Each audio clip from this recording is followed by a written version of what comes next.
Akshat, in fact, has also spent the day in Israel's capital, Tel Aviv, where he has filed ground reports. Tel Aviv is so far safe from major damage and destruction. The citizens continue to run to safe shelters, though, every time they hear air raid sirens. My colleague Akshat brings us this ground report from one such safety shelter. We are right now in Tel Aviv in Israel. The helicopters are also flying now. Everyone rushed to the shelter. They are planning ground assault into Gaza. Safe shelters are everywhere in Israel because continuous airstrikes, rocket sirens takes place over here. Well, yesterday also we heard that the siren was going off and we were just sitting over here only, and then everybody had to rush to the shelter which has been created in the hotel because everywhere there are safe shelters in Israel. Well, I also have with me a lady from the United States. Thanks a lot for joining us. Of course, the situation is quite precarious over here in Israel. You have also come from the United States, and I mean the United States is also quite supporting Israel. So, what can you share about that? And also, when the panic is created, when the alarm goes off and then we have to rush to the shelter, we can perhaps walk also and show the shelter to our viewers. Sorry. Obviously, this is the first time that I experienced anything like this in my life. And we were immediately told that in Tel Aviv, we have a minute and a half after the siren goes off. And every single person now, whether an Israeli or a tourist, has an application that we downloaded, which alerts us about locations as well as rockets hitting, So if we are in the locations where the rockets are hitting, we know that we have to go to the shelter right away. And we were also told that the main danger is not the rockets themselves, because a lot of them are intercepted by the Iron Dome. The main problem is that there's a shelling that could fall on top of you within 10 minutes after the interception. And I know that if you are located near Gaza sector, it's much more dangerous, not only because a lot of rockets are hitting that area, but also because they only have 15 seconds to reach the shelters. The hotel has handled it amazingly. As soon as I hear the siren, I immediately walk to the staircase. And I was told that it's already safer when you're in the staircase. And then we just come here to this place and wait until it's safe to come up again. Just for 4 to 5 minutes we wait here. Yes. I think about 10, that's what they say, about 10 minutes. There was one time when we were driving in a car and close by, and we heard the sirens. So we dropped the car in the middle of the road. We ran out. We didn't know where to go, and there was an Israeli guy who waved at us and said, "Come here," and he took us to the grocery store where there was a bomb shelter there. So I guess every single business has a bomb shelter. And there's some older buildings, quite a lot of them, that don't have bomb shelters built in. So a lot of them actually come to our hotel from close by locations. I don't know if you knew that, because they don't have anywhere to go. So anytime when I take short walks on the promenade here in Tel Aviv, I always look for the nearest hotel. So if something happens, I know there's a place that I can go to. Yes, of course. Safe shelters are everywhere in Israel, and perhaps in 1992 also the IDF made it mandatory for all the buildings which are erected should have safe shelters so that the people can actually feel safe. Ma'am, I just also want to very quickly ask you, have you been to Israel before also? Yes, I've been here a year ago, last August. Okay. And it was a completely different situation. Yeah, so if you can just share your views and compare both the situation a year back and now, because it's quite, the people are also, living in despair. They are also scared to step out of their houses. So last year when I was here, it was an absolutely amazing experience. I spent 8 days touring the country, went everywhere, and I came here for a family wedding this time. And we had a lot of plans as well as tours. And then, of course, the war started on Saturday and everything got canceled. I am totally fine with that because I understand that there are people innocent civilians, who died. They said at this point about 1,300 Israelis and other citizens died, but most of them actually civilians. And almost 3,000 people are wounded, and again, most of them are civilians. And then there's over 100 innocent people who are captured by Hamas in Gaza. So obviously I cannot even, I'm grateful that the IDF is fighting for the country, and I can be here in Tel Aviv and feel relatively safe in comparison to people in many other places. Yeah. But, it is what it is. Like I said, it probably would have been an amazing experience, but you can't control circumstances, and I can go back to the United States, and people who live here, this is what they live with every day, and it's devastating. Anybody who I meet, they either tell me they've already been to a few funerals, have somebody fighting in IDF, know somebody who has been wounded. My friend, an Israeli friend, told me that her two sons are in IDF, 20 and 22-year-old. One of his sister's 6 sons are right now, all of them on the Gaza border fighting for IDF, and she already has been to 2 funerals since this started. Ma'am, I mean, as you told us about your friend also, so you must be having a lot of friends over here in Israel. So, I mean, how are they feeling, and are their families safe now? Everybody is different. So I have some family members who are very, very concerned because they have grandkids, and so they're very worried. I have some family members who are used to it, and they feel like it's going to be okay. But I think that the main concern right now, that's what I've heard, is what's going to happen up north with Hezbollah. Yes.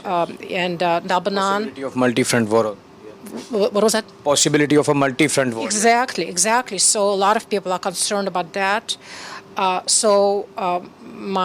of my cousins, he felt bad that we're not doing anything here. So a few days ago, it was relatively safe during the day. So he drove us to this national park on Mediterranean Sea. It's located between Caesarea and Haifa. And he said it's safe there. We're going to be further north from here. So we had a great time walking around there in the cliffs and caves. And time to go back, that's when Hezbollah started using drones from up north, and it reached all the way up to Haifa. So we literally were driving back from the missiles, drones actually hitting from the north. I obviously don't know what's going to happen, and like everybody else here, I'm paying attention to the news and watch the videos. I'm very well aware of what took place on the southern border when Hamas, opened the wall and breached the area. But from what I understand, a lot of people think that it's going to be a long war, especially in Gaza. I mean, ma'am, thanks a lot for sparing your time and talking to us, sharing your views in a comprehensive manner. And we hope that you feel safe, you remain safe in Israel. And of course, all your friends also, your family also remain safe in Israel. Once again, ma'am, thanks a lot for talking to us here on NewsX and expressing your views. So, of course, viewers, as you heard, a citizen from the United States also who has come here for a wedding. Of course, it's devastating for everyone who is present over here in Israel, because the tensions between Israel and Hamas militants is also increasing. And as we have been reporting continuously also live from the war-hit country, there is perhaps also a possibility of a multi-front war with Syria and Lebanon also, because we also saw this morning there was an exchange of firing between Hezbollah and the IDF, Israel Defense Forces. Of course, that is there is a possibility of that also. And if we just show you the shelter also once again, because it's a safe shelter, with steel doors, with sparse furnishing, and of course since the 1990s, all the buildings which have been erected over here in Israel, because the situation here in Israel is quite volatile, it's quite hostile, as we said, it's quite precarious also.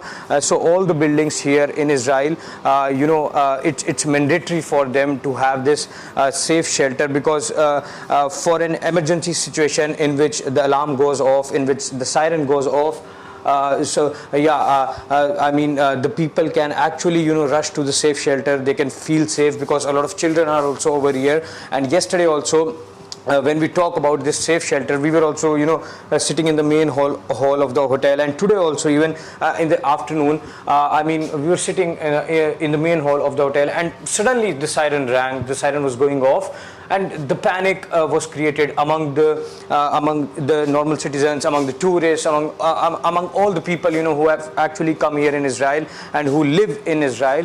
So of course, then they quickly rush to this safe shelter to actually feel safe, to feel feel calm.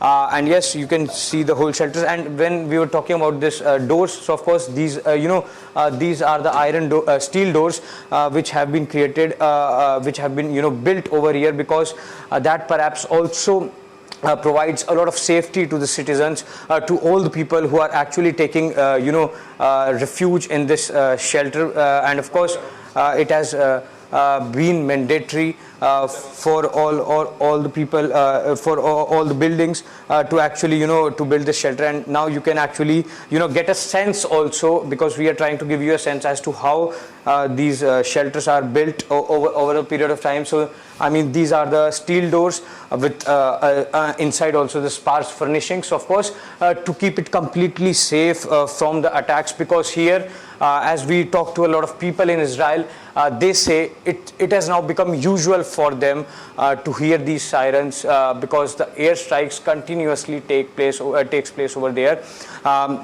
And also we visited a lot of war-hit areas like Sderot, like Ashkelon, like near the Gaza border.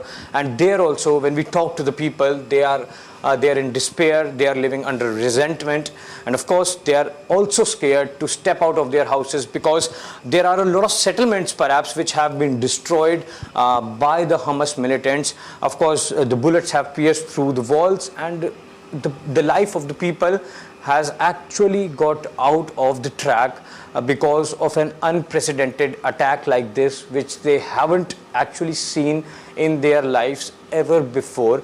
And now we are in this safe shelters. Of course, yesterday also around 3 to 4 airstrikes, 3 to 4 rockets were fired in the sky. Then the alarm went off, and today also one rocket was fired, so everyone rushed to the shelter.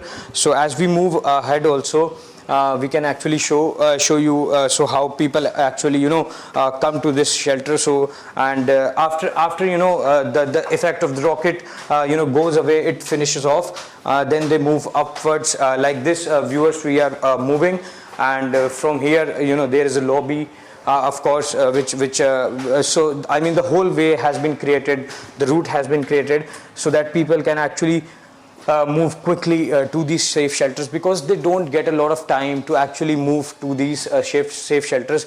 They approximately get 15 to 20 seconds, and they quickly have to rush to these safe shelters.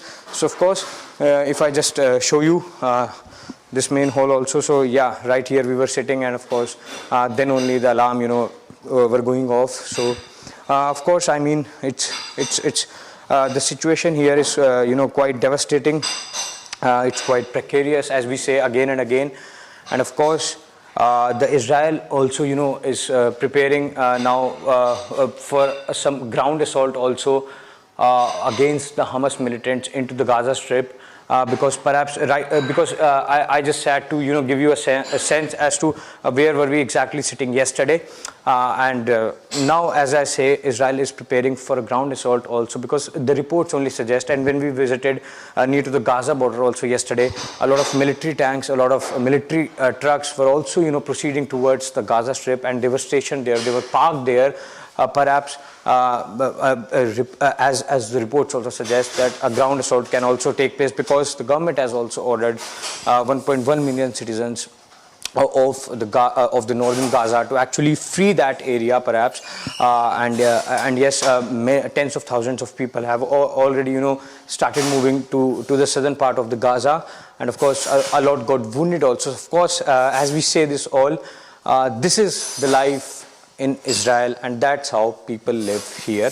So of course it remains to be seen as to how this all actually pans out, because people also want that peace is established here, and of course it remains to be seen as to when this war actually comes to an end. In Tel Aviv in Israel, with camera person Dinesh Thakur, Akshit Gupta for NewsX. For more such videos, subscribe to the NewsX YouTube channel, hit the bell icon.